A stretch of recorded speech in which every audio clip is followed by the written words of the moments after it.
Well, we're at the end, or we're in the midst, I should say, of testing season. And I know my son had his last final on Thursday at San Diego State.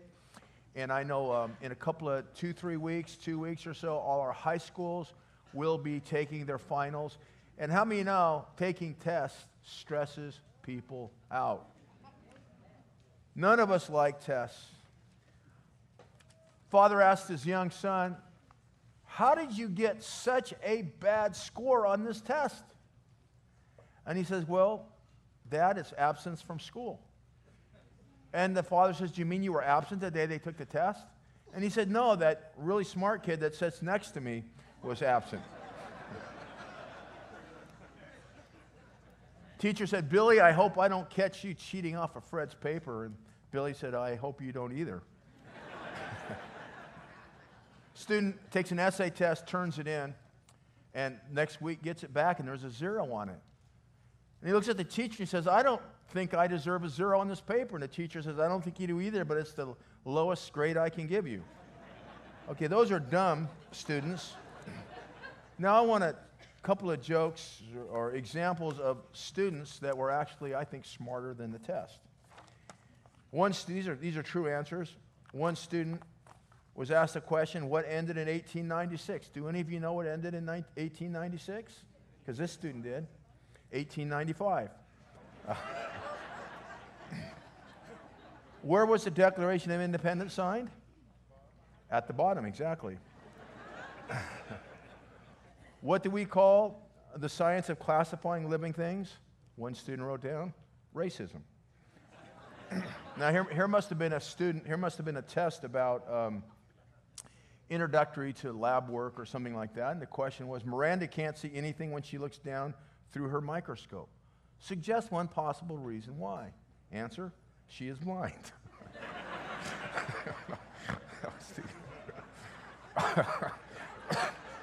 You have to wonder if they're serious when they write this down or if they're joking. Name 6 animals which live specifically in the Arctic. Answer, 2 polar bears and 4 seals. Anyway. No, we laugh. Nobody loves tests, but passing tests is necessary for success. Passing tests at school, tests of accreditation. In fact, all your life, you're always having to pass a test in order to move forward. In nature and in the spiritual world, spiritual life, this is a true statement.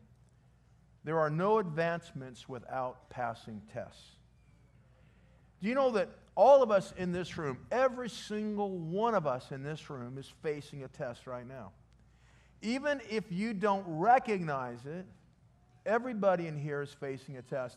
And you may not know that. You may think, I'm not really facing a test, but I bet by the end of this sermon, you will recognize some tests in your life that you are facing. And we need to recognize tests because if we don't recognize them, we can't pass them. And there is a great reward in passing tests. So you might want to take notes. I always encourage you guys to take notes because these notes can be like a crib sheet when you're going through your test because God has some advice in His Word that will help you with tests. So we're going to be in Deuteronomy 8. So you might want to turn there. In Deuteronomy 8, Israel is right at the border of the Promised Land. And Moses is speaking to them, and he is about to die, and he's giving them their last words, and he's passing on leadership to Joshua. And in this final address, he goes back over the 40 years that they've been wandering because he wants to teach them about God's leading and about tests. He explains it to them. Deuteronomy 8, verse 1 and 2. All the commandments, Moses says, that I am commanding you today, you shall be careful to do, so that you may live and multiply and go in and possess the land which the Lord swore to give to your forefathers. And you shall remember. Very important. He's telling them before they go into the promised land, you shall remember all the ways which the Lord your God has led you in the wilderness these 40 years. In other words, what he is saying to them is that if they're going to succeed in the promised land, that they have to remember the lessons of God's leading them in the wilderness. They needed to remember the lessons, and we need to too. These 40 years that he might humble you, testing you, to know what was in your heart, whether you would keep his commandments or not. And in the wilderness he fed you manna, which your fathers did not know, that he might humble you, and that he might what? Test you, to do you good in the end. Now, there are 5 critical lessons about walking in God's leading and about being tested that Moses said that they had to know if they were going to be successful in the future, and we have to understand these 5 lessons or these 5 truths first. So let's go straight to the first one, which is in leading us, God tests us to expose what is in our heart. He said he led you, testing you to know what was in your heart. Do you know that in leading us, God will take us through tests? And that we should expect that there will be difficulties in our life because that's part of how God leads us. Many people think that if they're in the center of God's will, then everything should be smooth sailing. In fact, what I've noticed in the years I've been in ministry is that perhaps the number one reason people want to know what God's will is they believe that that will be the most pain-free and the most trouble-free path. And I believe they're right. However, there will be tests. God leads us in order to test us, to show what's in our heart. Now think about these people.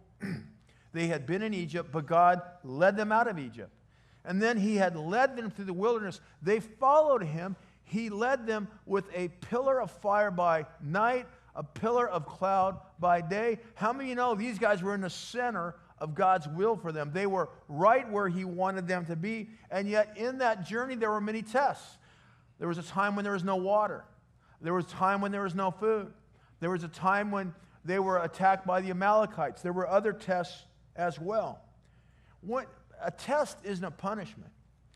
A test is designed to reveal and expose secret things in the heart, things that we don't even understand, secret motives, fears, unbelief, doubts. Why?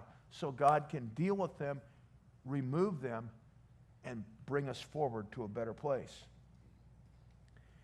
Number 2, the purpose of God's leading and testing is to cause us to depend upon him. It says that he tested us that he might humble you, whether you would keep his commandments or not. Pride is to be focused on yourself and to put your faith in yourself, in your ability, in your plans, in your own strength.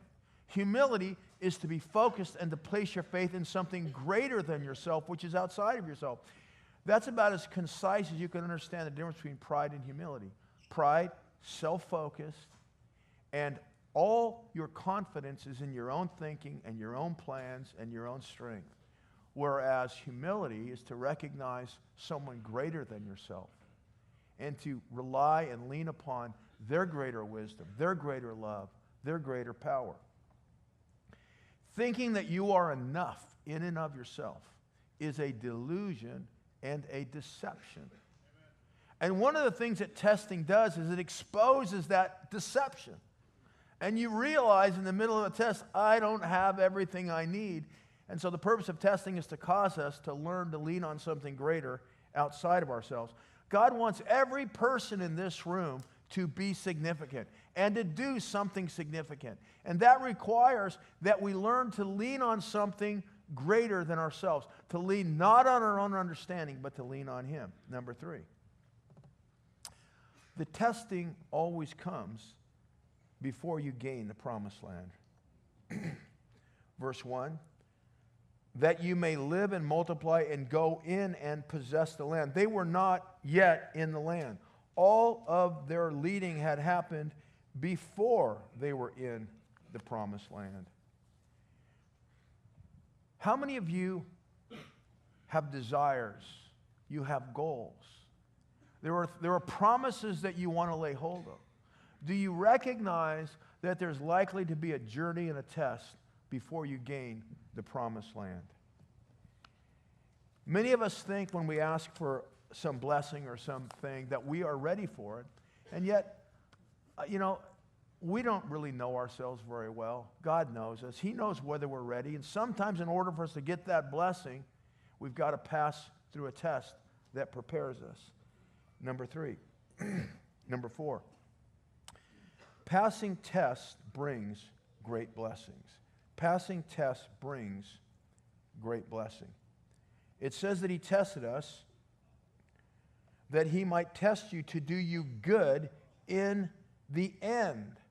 All of God's tests are meant to bring blessing in your life, are meant to bring you to a better place. Even though a test may come into our life and it may be unwelcome or it may be unpleasant, the purpose of that test is that God wants to do you good at the end of it. It's to do you good.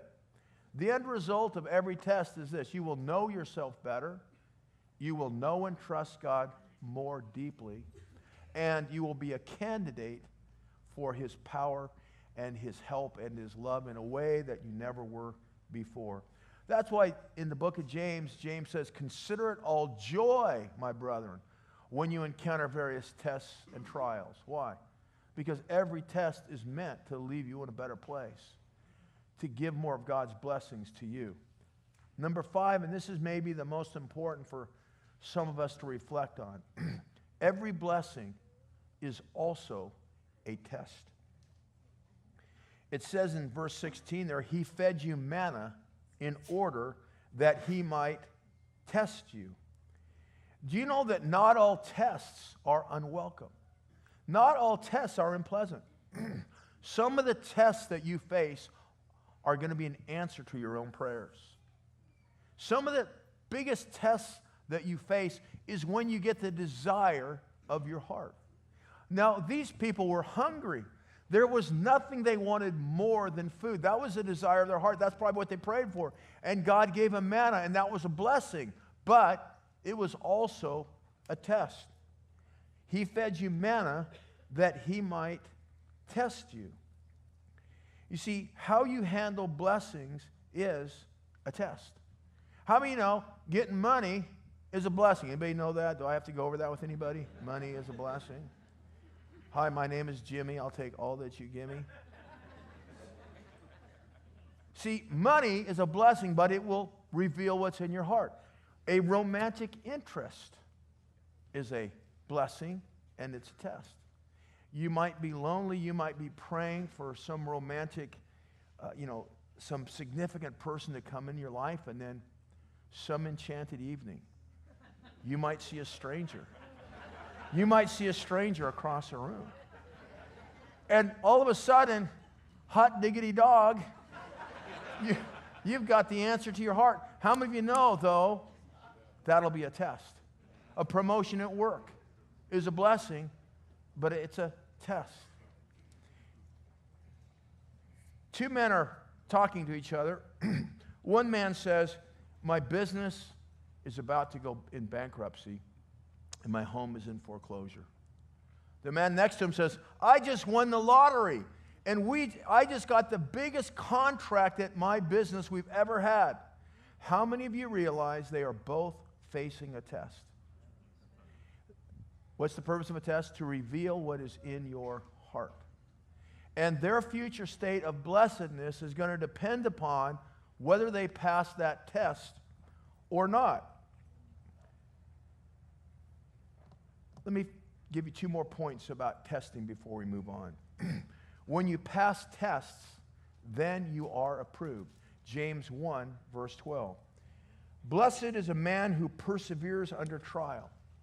For once he has been approved, he will receive the crown of life, which the Lord has promised to those who love him. When you persevere under a test and pass it, then you are approved. And when you are approved, then you receive. Certain challenges come with promotion. Certain challenges come with extra blessings. And so tests provide the opportunity for us to be prepared and approved to receive those tests. The second thing is, don't run from tests. How many of you guys have learned if you run away from a test, you're just going to have to face that same test down the road anyway, because He wants you to pass a test. You see, there is no promotion without tests. So don't be afraid of the test. Don't run from the test. Keep your eye on the prize. Whatever prize you seek, there'll be a test before you get the prize. So let's look at some common tests that we all go through. These are just 4 general categories of testings that we all go. Sometimes we don't recognize them. The first is the test of restrictions and directions on your God-given blessings. Now, we already kind of introduced this idea. And this is the test of whether you will be a grateful steward of the good things God gives you and let God set the terms on how you use those blessings, or whether you will claim them for yourself and you will use those blessings in whatever way gratifies your flesh or your desire. Remember Exodus, manna. Let's look at Exodus 16:14. Then the Lord said to Moses, "Behold, I will rain bread from heaven for you, and the people shall go out and gather a day's portion every day." That what? That I might test them, whether or not they will walk in my instruction. So the manna was a blessing, but also a test. Would they use it the way God told them to? They were told in this verse they could only gather enough for one day. If you go farther on into that chapter, verse 13 and 16, he also says that everybody had to gather it for themselves, or at least the head of the family had to gather it for the family. They couldn't hire somebody else to do it. Every person was responsible to go out and gather their own manna. And then it also said that on Friday, whereas the other days they could only gather enough for one day, on Friday they had to gather enough for 2 days because the next day was a Sabbath and they weren't to work. Now, there are some really important spiritual principles in those directions that we would benefit if we studied them. However, we don't have time. So I just want to make the point that there were restrictions on those blessings. As a matter of fact, there are stipulations and restrictions on every blessing God gives us. There are regulations on how we can enjoy that blessing. How many of you know that sex is a blessing? It causes 2 people to become one flesh.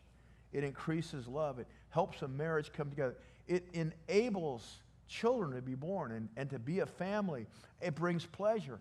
It is a blessing when we use it according to God's directions.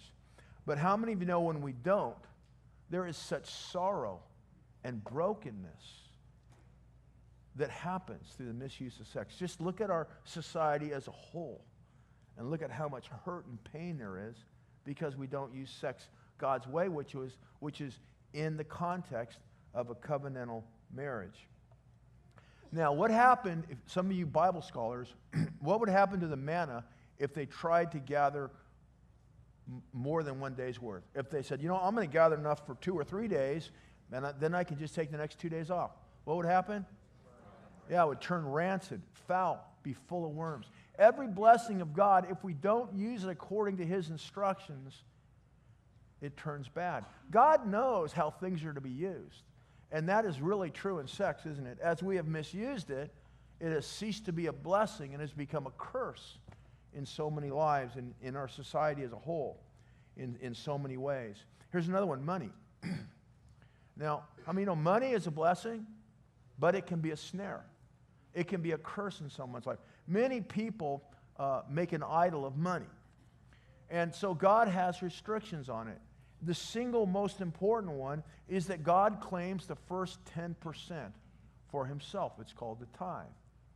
And when we use that money and give God the first 10%, it's blessed. And, we've talked a lot about the different blessings that come from tithing. God says, I'll open up the windows of heaven, I'll pour forth a blessing. We talked about all those. But perhaps the single greatest blessing of using money the way God says and giving Him the first 10% is this. It will keep it from becoming an idol that rules your life. It will keep you from serving money from fearing money that you don't have enough, from putting your confidence in money. Because once you tithe, you are putting God up on top. You are saying, I trust in God more than I trust in money, and then your heart is at peace. Here's another test, the test of an ungodly and seductive culture. Judges chapter 2. How many of you know we're living in an ungodly and seductive culture? It's hard to grow up in today's culture. It's hard to raise children in today's culture. Judges 2:21. I should tell you, this is God now speaking through the prophet. He's addressing Israel right after the death of Joshua. So Joshua brought them into the promised land, and they had a series of dramatic victories. You know, city walls fell down, and they had easy victories, and God had protected them. Moses is dead now. Joshua is dead now, and God says, I will also no longer drive out before them any of the nations which Joshua left. So he was doing the job, but it wasn't finished when he died. Why will I leave those nations there? In order to test Israel by them, whether they will keep the way of the Lord to walk in it as their fathers did or not. In other words, God had protected Israel when Israel was a fledgling nation first going in. He had caused all their enemies to fall quickly. He'd kept them at arm's length. But now Israel was established. They were more mature in the land. And now he was going to leave some of those nations there for Israel to gradually drive out themselves. In other words, it was a test. The ungodly people was a test for Israel. And that test was this: would they be overcomers or would they be overcome? Now they were surrounded by paganism and sin. Would they overcome it or would they be overcome? You know, being surrounded by ungodliness and perversion is not only a danger and a hardship on us, it's also a test and an opportunity. It is an opportunity for us to demonstrate our loyalty to Jesus Christ, our love for Jesus Christ, and to shine brightly and to win people for Christ. Jesus said to go out into all the world. We're told that we are to be in the world, but not of it. That we are to change the world, but not be changed by it. And we live in some dark days. And as the culture degrades, and as morality degrades, it is sad to see some that we know and love, and I'm sure you have this, kind of move with it and drift with it. Philosophies and morals, and I'll just call it politically driven, politically correct junk science. As it begins to move away from us, it's heartbreaking to see some get caught up in it. But it is exciting and it is exhilarating to see other people stand fast for Christ, become more certain of their beliefs. You see, living in the midst of ungodliness always is a test that reveals our heart. And we either are made better by it or we give in to it. We are tested and we are approved, and then we receive. Number 3 is a common test that sometimes we don't recognize. The test of conflicts and divisions. The test of conflicts and divisions. You know, we grieve over divisions. It's hard. It's painful when there are divisions and there are conflicts. I talked to a young man out in the parking lot last night that was really grieving over a conflict and division that had arisen. However, as painful as they are necessary. Now let's go back to Moses. In Numbers 12, we won't go there, but Aaron and Miriam, his brother and his sister, rose up and deposed him. They criticized him and they asserted their own authority against his. And you would think, that is so tragic. That is so hurtful that members of a family would argue like that. However, it was necessary. You can go back and read the story later. I want to pick up a second time it happened, which is in Numbers 16. We will look at this, involving Korah the priest, who was a subordinate to Moses, who rose up, criticized Moses, and tried to cause a division. Verse 1 through 3. Now Korah, the son of Izhar, the son of Kohath, the son of Levi, with Dathan, and sometimes you just feel like you're reading Lord of the Rings, with Dathan and Abiram, the sons of Eliab, and On, the son of Oph, or Peleth, sons of Reuben. Okay, so all these guys, I mean, you can sort through that yourself. Dathan and Korah and his friends, they took action. And they rose up before Moses, together with some of the sons of Israel, 250 leaders of the congregation. These are chosen men in the assembly, men of renown. So these were like VIPs. These are important persons. And they stood up against Moses and Aaron, and they said, "You have gone far enough." In other words, who do you think you are? For all the congregation are holy. You're nothing special. Every one of them. And the Lord is in all of our midst. So why do you exalt yourself above the assembly, Lord? You're always giving us directions and commandments, and you're rebuking us, and we're sick of it. Who do you think you are? And so they rose up. Korah formed a faction. He slandered and misrepresented Moses. And the people, therefore, all the people faced a test. What do all tests do? They reveal the condition of their heart. And so they revealed the heart of every person. Would they listen to allegations that weren't proven? Would they listen to gossip? What would they do when a rebel arised? Would rebellion arise in their own heart? And so some people followed him, but most did not. It was a test, and it was necessary to expose hearts. And so in both of these instances, the instance where Miriam and Aaron rose against them, and the one where Korah rose against them, in both of these instances, if you read in Numbers 12 and Numbers 16, God vindicated Moses, and the others were judged. But in both cases, they were necessary. Division, conflicts are unpleasant, but they're necessary. Look at what Paul writes in 1 Corinthians 11, verse 18, when he's writing about how they were taking the Lord's Supper. He says, "For in the first place, when you come together as a church, I hear that divisions exist among you." Imagine divisions in a church, conflicts. "And in part I believe it. For there must be," can you say must be? "For there must also be factions among you, so that those who are approved may become evident among you." You see, when there's division, when there's gossip, hearts are revealed. Some people join it. Other people don't. They are approved. It becomes evident that they're the approved ones, and they go on. You see, Korah was necessary. Some people joined him. They revealed where their hearts were, and they disqualified themselves from going forward. You see, it's necessary that we find out what's in our heart so that God can correct it. So even if we're set back now, later, when we come into the truth, we can move forward.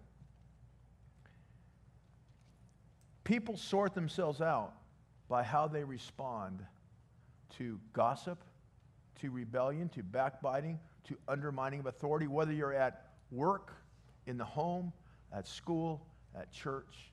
How do you respond? Some people are flattered when they're brought into gossiping and intrigue. They feel somehow that this elevates them, and now they can judge their boss at work or something like that. But really, they're the ones being judged.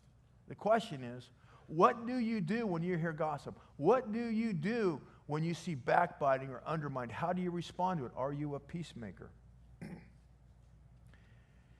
People disqualify themselves when they don't deal correctly with gossip and things like that in factions. Let's look at number 4.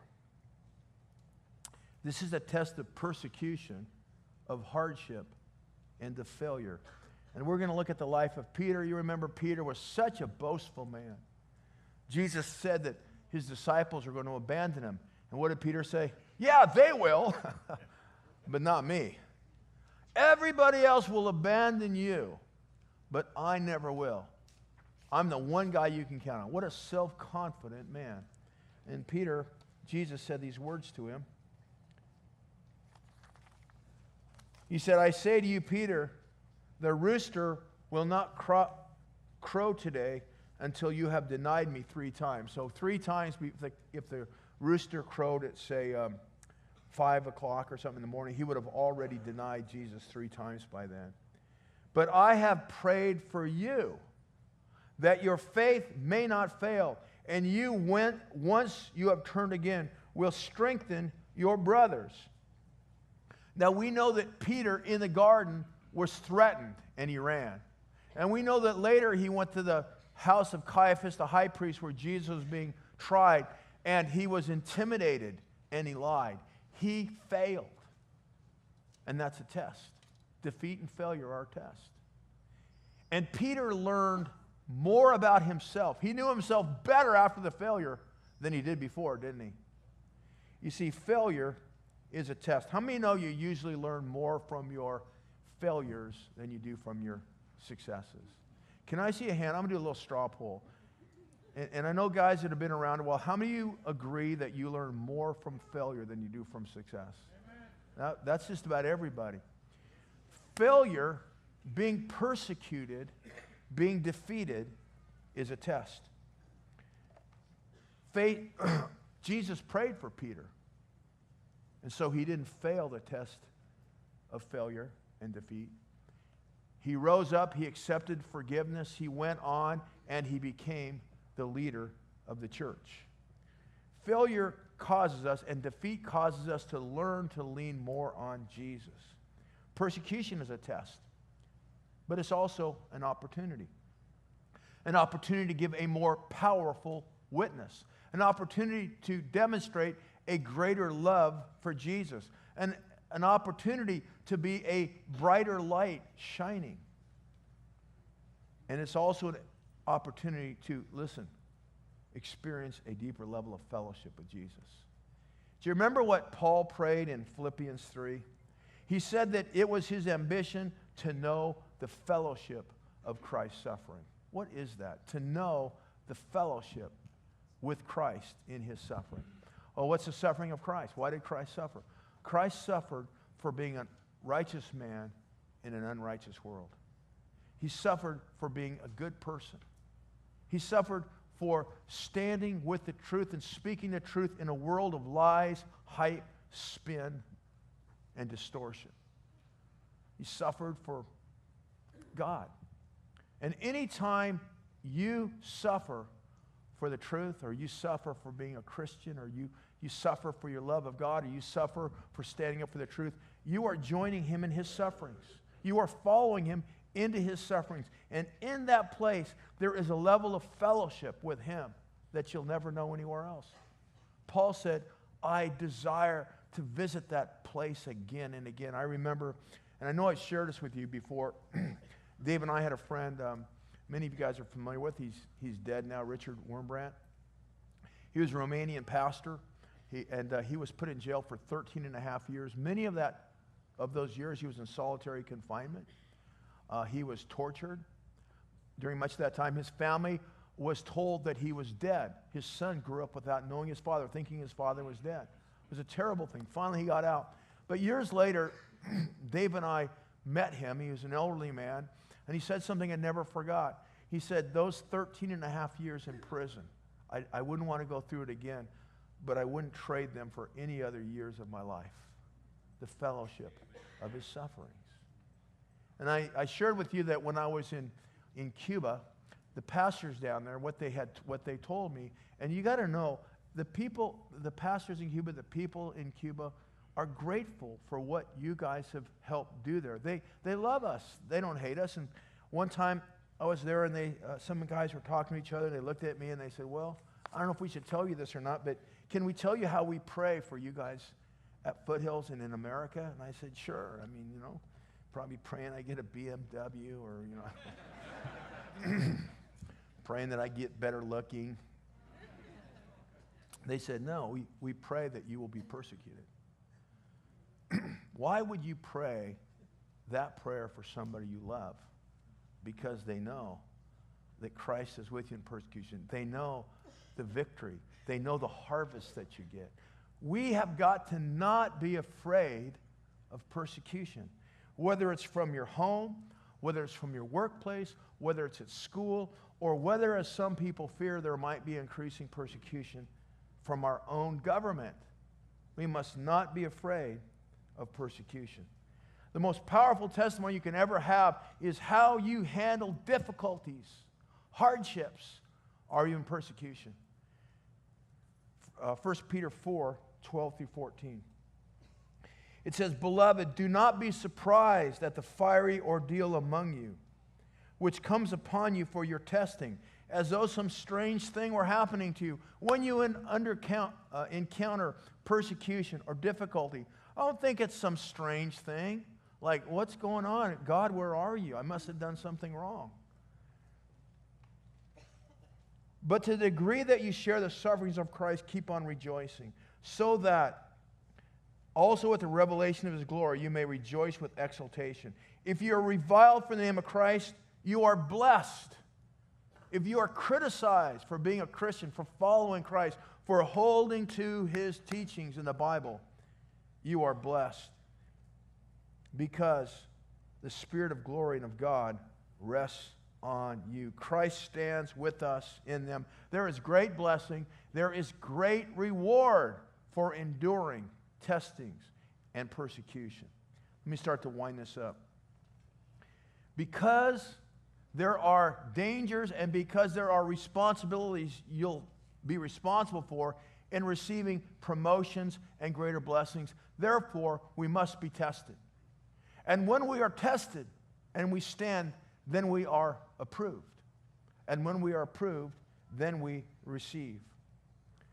Everybody in here is going through a test. And I wonder, as we've been talking about tests, if maybe now you can recognize where you are being tested. Not every test is unwelcome. Not every test is unpleasant. Sometimes the test is something you've been praying for, and you just rejoice in it, and you're blind to the fact that the blessing itself is a test that will reveal your heart.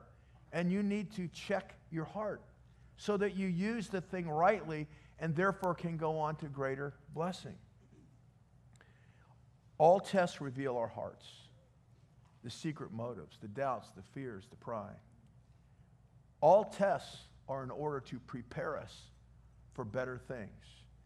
God's intent, as we read, is to do you good in the end. So don't fear tests and don't run from them, because God will always give you grace for the test.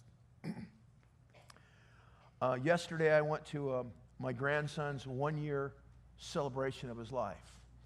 I think most of you know my son Neil and his wife Heather. Neil's a pastor here. And their child Ryden was born with severe brain damage. And so yesterday they celebrated his 1 year. He wasn't supposed to have lived, but they celebrated his first year. And they sat up there. There wasn't birthday cakes. We didn't sing happy birthday or give presents. It was a celebration of what God had done. And as you watch them up there tell the story of God's faithfulness over the year, you didn't hear two people moaning about the difficulties. You heard two people celebrating the grace of God. And you could not walk away from that meeting and not know that our God is capable of giving you grace and meeting your need no matter what the challenges are. You know, you sometimes look at, go ahead, give God a hand. Let me have the band up here.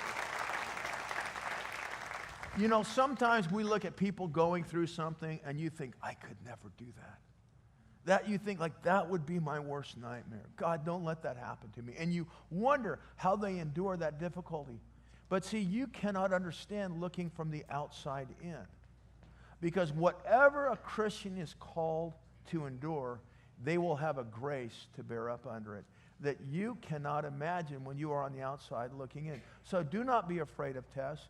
Do not run from tests.